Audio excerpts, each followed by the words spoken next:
नमस्कार साथियों, कैसे हैं आप सब।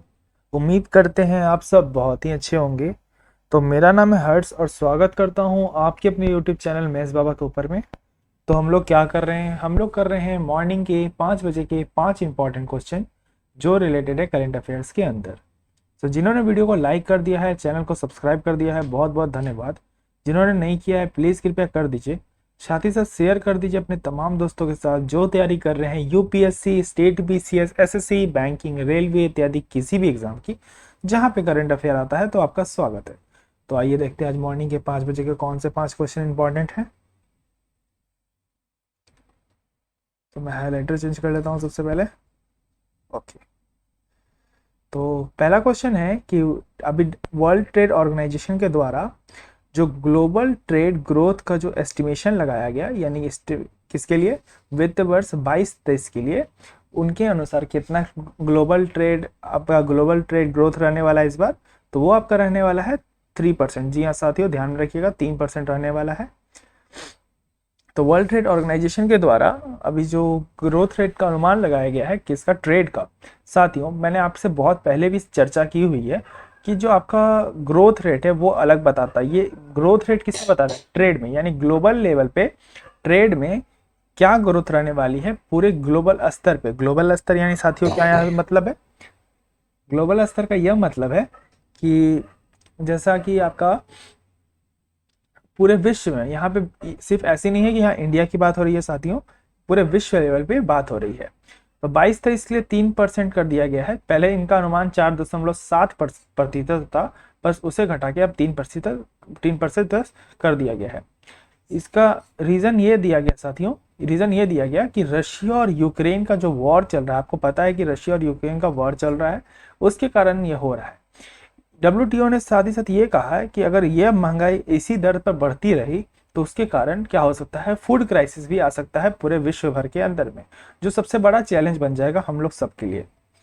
इन्होंने ये भी बताया कि आने वाले वित्त वर्ष के लिए, यानी 23 के लिए, अगर 23-24 की हम बात करें तो उसमें ग्रोथ रेट कितना रहने वाला है, 3.4%, जो बहुत ज़्यादा नहीं है। और जहाँ पे हमारी इकोनॉमी चल रही थी कोविड से पहले वो बहुत ज़्यादा थी, परंतु वो बहुत ज़्यादा घट चुकी है। एक वॉर तो रीज़न है ही, साथ ही साथ जो आपका कोविड एक रीज़न आया सामने उठ के, उसके कारण से भी ग्रोथ रेट जो है नीचे आई है। तो आपका विभिन्न अखबार की सुर्खियों में ये बना हुआ था, इसलिए मैं आपके साथ इसे साझा कर रहा हूँ। आशा करता हूँ आपको ये आज के लेक्चर पसंद आए होंगे। अगर अच्छे लग रहे हैं तो प्लीज़ लाइक कर दीजिए, चैनल को भी सब्सक्राइब कर दीजिए और दोस्तों के साथ भी इसे साझा जरूर कीजिएगा। तो अगली क्वेश्चन की तरफ बढ़ते हैं। तो अगला क्वेश्चन क्या है कि टोटल अमाउंट आपको आप बताना है रेवेन्यू और इन्वेस्टमेंट से जो आया है मोबिलाइज करने से, किसका, एसेट मोनेटाइजेशन। साथियों एसेट मोनेटाइजेशन का मतलब क्या होता है, मैंने पहले आपको ये बता देता हूँ। एसेट मोनेटाइजेशन का मतलब होता है कि किसी भी एसेट में लीज पर देती है जब प्राइवेट कंपनी को, तब उसे एसेट मोनेटाइजेशन करना कहा जाता है। जब सरकार कोई भी अपनी संपत्ति को किसको देती है, निजी कंपनी को उधार पे देती है किसी फिक्स्ड टाइम के लिए, तब उसे कहा जाता है एसेट मोनेटाइजेशन। तो उसके अनुसार ये टोटल अमाउंट निकल के रेवेन्यू का कितना आ रहा है, वो आ रहा है आपका 96,000 करोड़। तो अभी सेंट्रल एसेट मोनेटाइजेशन के द्वारा यह बताया गया कि 12% यह और बढ़ने वाला है फाइनेंशियल ईयर 2022 के लिए। साथ ही साथ इन्होंने ये कहा कि जो स्ट्रॉन्ग परफॉर्मेंस हम लोग देख रहे हैं कोल के अंदर में, मिनरल ब्लॉक्स के अंदर में या हाईवेज के ऊपर में, वहाँ पे साथियों क्या हो रहा है, वहाँ पे यह हो रहा है कि इनकी ग्रोथ को देखते हुए इन्होंने ये कहा है कि अब हम जो एसेट मोनेटाइजेशन का जो हमारा टारगेट था 96,000, इसको भी हम हो सकता है आने वाले टाइम में 4,000 करोड़ से बढ़ा दें। परंतु अभी के लिए इसे कितना रखा गया है, 96,000 के आसपास रखा गया है। 2022 में इनकी बात करें तो ये 88,200 करोड़ भी रखने का टारगेट रख रहे हैं। तो साथियों अभी यहाँ पे क्लियरेंस इतना ही है कि 96,000 करोड़ फाइनली अमाउंट माना गया है वैल्यूएशन का। तो मैं आपको बता देता हूँ कि नेशनल मोनेटाइजेशन पाइपलाइन क्या है। तो ये स्कीम के द्वारा, ये स्कीम ऐसा, जैसे कि मैं बताया कि कोई अंडर यूटिलाइज रिसोर्सेज है या पब्लिक सेक्टर का, मान के चलिए कोई ऐसा गवर्नमेंट का क्या है, कोई ऐसा एसेट है जो अंडर यूटिलाइज है। अंडर यूटिलाइज का मतलब क्या है, जहां गवर्नमेंट को लग रहा है कि इससे बहुत सारा रेवेन्यू निकल सकता है, उसको वो क्या करती है, प्राइवेट सेक्टर को उधार पे देती है एक फिक्स टाइम के लिए। मैं आपको इसे ऐसे कुछ समझाता हूँ ना, जैसे समझिए कि आपकी कोई गाड़ी खराब हो गई है, ठीक है, आपको लगता है ये गाड़ी बन के चल सकती है काफ़ी लंबे टाइम तक, तो आप क्या कर रहे हो, आप किसी ऐसे बंदे को पकड़ रहे हो जो क्या करे, ये गाड़ी को बना के दे दे, कुछ समय बाद आपको ये गाड़ी लौटा दे। ये काम बिल्कुल वैसा ही है साथियों। अभी आपका जो रोड या इंफ्रास्ट्रक्चर, रेलवे, आपका हॉस्पिटल्स की बात कर लो, वाटरवेज की बात कर लो, तो आप वहाँ पे देखिए साथियों कि जो स्थिति है गवर्नमेंट की वहाँ बहुत ज़्यादा खराब है। अब उसे ठीक करना है। ठीक करने के लिए क्या करना है, इसे प्राइवेट के हाथ में दो, इसे ठीक करेगी और हमें लौटा देगी। तो बिल्कुल ये एनएमपी वाला लाइन चुना है, that is national modernization pipeline चुना है, जिसमें इन्होंने क्या किया है, एसेट के लिए फिक्स टाइम के लिए, जैसा कि मैंने आपको बताया कि प्राइवेट सेक्टर को ये देने वाले हैं। आपके विभिन्न अखबार की सुर्खियों में था, इसलिए मैं आपके साथ इसे साझा कर रहा हूँ। आशा करता हूँ आपको समझ में आ गया था। जैसे टाइम्स ऑफ इंडिया के अंदर है, द इंडियन एक्सप्रेस के अंदर में है, इसलिए मैं आपके साथ इसे साझा कर रहा हूँ। अगला क्वेश्चन क्या है कि इंडिया ने डिसाइड किया है कि स्टैब्लिश करेगा education and skill development working group, किसके साथ, किस कंट्री के साथ। तो इसका आंसर है यूएस। जी हाँ साथियों, इसका आंसर यूएस है। याद रखिएगा कि यूएस ने के साथ अभी भारत क्या कर रहा है, पार्टनरशिप कर रहा है, किसके ऊपर में, विकसित करने के लिए education and skill development group बनाने का। ये इस भारत और ऑस्ट्रेलिया के द्वारा तय किया गया है। ये तय कब किया गया, जब 2+2 मिनिस्ट्रियल डायलॉग हुआ। इसका एम क्या है कि हम क्या कर सकें, कोलैबोरेशन बढ़ा सके। कोलैबोरेशन किसके अंदर में बढ़ा सके, जैसे एजुकेशन एंड स्किल डेवलपमेंट के अंदर में, और बहुत सारी चीज़ों को, जैसे पीपल टू पीपल लिंकिंग कर सके। पीपल टू पीपल लिंकिंग से साथियों क्या होगा, पीपल टू पीपल लिंकिंग से यह फायदा होगा, जो कल्चरल हमारा डाइवर्सिफाई होगा या फिर ऐसी चीज़ें डाइवर्सिफाई होंगे, तब हम उसे क्या करते हैं, इस चीज़ों को बढ़ाते हैं आगे।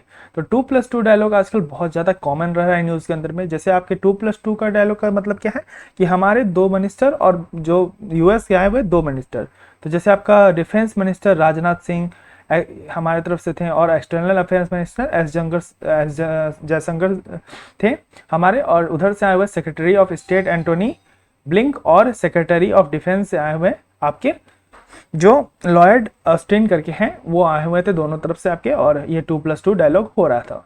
तो आपका बिजनेस स्टैंडर्ड के अंदर में आया हुआ था। आशा करता हूँ आपको समझ में आ गया होगा। तो अगला क्वेश्चन है कि स्वनिधि से समृद्धि प्रोग्राम जो है लॉन्च किया गया है किसके द्वारा। तो ये लॉन्च किया गया है आपका ministry of housing and urban affairs के द्वारा में साथियों। तो ये एक तरह का, इसमें 126 एडिशनल सिटीज़ को जोड़ने की बात कही गई है। कितने, 14 स्टेट और यूनियन टेरिटरीज के अंदर में मिला के। तो आपको मैं बता देता हूँ कि स्वनिधि से समृद्धि जो है वो पीएम स्वनिधि का ही एक्सटर्नल। साथियों मैंने बहुत पहले एपिसोड इस पे एक क्लास भी लिया हुआ है, योजना सीरीज के अंदर में मैंने आपको बताया हुआ था। योजना सीरीज के अंदर में आपका जो पीएम स्वनिधि योजना है, जो पीएम स्वनिधि योजना का क्या मतलब है, पीएम स्वनिधि योजना जहां पे मैंने आपके साथ चर्चा की थी कि कैसे हम लोग फार्मर्स को इंसेंटिव देंगे, लोन्स प्रोवाइड करेंगे, ताकि वो क्या कर सकें, आराम से चीज़ों को हैंडल कर सके। जहां उन्हें क्या करना पड़ता है, लोन लेने के लिए किसी और के पास जाना पड़ता है, वहां पे सरकार उन्हें लोन देगी कम इंटरेस्ट के ऊपर में। तो स्वनिधि से समृद्धि यानी आपको सिर्फ खेत तक सीमित नहीं रखा जा रहा है। खेत के बाद जो आपने प्रोडक्शन किया उसके लिए सप्लाई मार्केट चेन बिछाना चाहती है भारत सरकार। इसलिए इसमें क्या कर रही है, 35 लाख स्ट्रीट वेंडर को जोड़ेगी। इसका एम यही है कि हम क्या कर सके, एक स्ट्रीट वेंडर को क्या कर सके, वर्किंग कैपिटल लोन प्रोवाइड कर सके। वर्किंग कैपिटल लोन का मतलब क्या होता है साथियों, वर्किंग कैपिटल लोन का होता है जब किसी बिजनेस चलती है, बिजनेस में जब डे टू डे एक्सपेंसेस आपके लगते हैं ना, जैसे सामान लेके जाना, सामान लेके आना, उसको वर्किंग कैपिटल में साथियों हम लोग काउंट करते हैं। वही वर्किंग कैपिटल को यहाँ पे भारत सरकार देने की बात कही जा रही है, भारत सरकार के द्वारा। आपका द प्रिंट के अंदर में आया हुआ था, इसलिए मैं आपके साथ इसे साझा कर रहा हूँ। आशा करता हूँ समझ में आ गया होगा आपको। आज का आखिरी क्वेश्चन है, आज का आखिरी क्वेश्चन है कि एनएसओ के रिजल्ट के माध्यम से आपको यह बताना है कि जो डेटा रिलीज किया गया एनएसओ के द्वारा, उसमें इंडिया का इन्फ्लेशन रेट कितना रहने वाला है मार्च में। तो वो रहने वाला है आपका 6.95%। तो इन्फ्लेशन रेट आपका रहने वाला है 6.95%, जो बहुत ज़्यादा है लिमिट से। जहाँ पे आरबीआई का इन्फ्लेशन रेट क्या बोला जाता है कि हमें इन्फ्लेशन रेट को कितना भी हो 4% से ज़्यादा नहीं रखना, लेकिन यहाँ पे क्या है 6.95% जाने वाला है एनएसओ के डाटे के मुकाबले, जो बहुत ज़्यादा है। इंडस्ट्रियल प्रोडक्शन की बात करें तो 1.7% जाने वाला है फरवरी के माह में, और मार्च के माह में बात करें तो 4.7% वो पूरा चला जाएगा। तो महंगाई कुछ बहुत ही ज़्यादा उच्चतम स्तर पर बढ़ी जा रही है। आप देख रहे हो, मैंने पहला क्वेश्चन भी महंगाई के ऊपर में रहा, तो ये बहुत बड़ा डिबेट बन सकता है। आपका मेंस पे भी क्वेश्चन आ सकता है इन्फ्लेशन रेट को वगैरह को लेके, तो आप ध्यान में इस चीज़ों को रखिएगा। तो आपका द इंडियन एक्सप्रेस के अंदर में आया हुआ था, इसलिए मैं आपके साथ साझा कर रहा हूँ। आशा करता हूँ आपको मॉर्निंग के 5 बजे के 5 इंपॉर्टेंट क्वेश्चन समझ में आ गए होंगे। तो आ गए हैं तो वीडियो को लाइक कर दीजिए, चैनल को सब्सक्राइब कर दीजिए, दोस्तों के साथ शेयर कर दीजिए। रिपोर्ट और इंडेक्स सीरीज चल के खत्म हो गई है, जाकर जरूर देखिएगा। तब तक के लिए अपना ध्यान रखें, बड़ों को सम्मान दें, छोटों को प्यार करें। धन्यवाद। जय हिंद, जय भारत।